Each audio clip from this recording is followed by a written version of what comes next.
اسلام آباد high court نے cipher case کی کارروائی 11 جنوری تک روکنے کا حکم دے دیا۔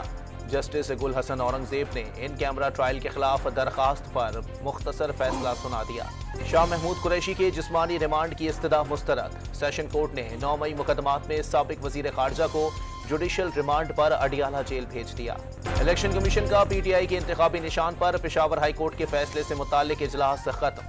سپریم کورٹ سے رجوع کرنے یا نہ کرنے پر غور کیا گیا۔ الیکشن کمیشن کا رہنماؤں اور کارکنان کو ہراساں کرنے سے متعلق پی ٹی آئی کی درخواست پر نوٹس۔ انتظامیہ اور پولیس کو امیدواروں اور تائید کنندگان کا تحفظ یقینی بنانے کی ہدایت۔ مانسہرہ این-15 پر نواز شریف کے کاغذات نامزدگی پر اعتراضات مسترد۔ ریٹرننگ آفیسر نے سابق وزیر اعظم کے کاغذات نامزدگی منظور کر لیے۔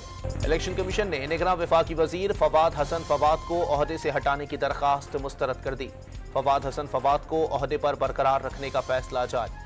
پولیو سے بچاؤ کے قطروں سے متعلق عوام کو شعور ہونا چاہیے۔ نگراں وزیر اعظم انوار الحق کاکڑ نے انسداد پولیو مہم میں علماء کرام سے مدد مانگ لی۔ ڈسٹرکٹ اینڈ سیشن کورٹ اسلام آباد نے 34 بلوچ مظاہرین کو ضمانت پر رہا کرنے کا حکم دے دیا۔ سندھ ہائی کورٹ نے محکمہ ثقافت کو تاریخی مقامات کی بحالی کے لیے کمیٹی بنانے کا حکم دے دیا۔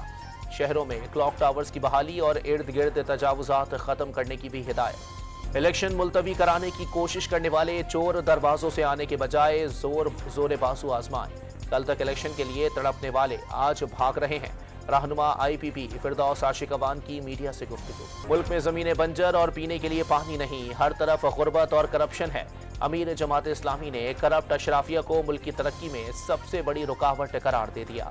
خیبر پختونخوا حکومت نے قیدیوں کے بینک اکاؤنٹس کھولنے کا اعلامیہ جاری کر دیا۔ قیدیوں کی اجرت کا 10% حکومت، 30% قیدیوں اور 60% ویلفیئر فنڈ میں جمع ہوگا۔ اور پاکستان اسٹاک ایکسچینج میں تیزی کا رجحان، 100 انڈیکس 1188 پوائنٹس اضافے سے 62,050 پر بند ہوا۔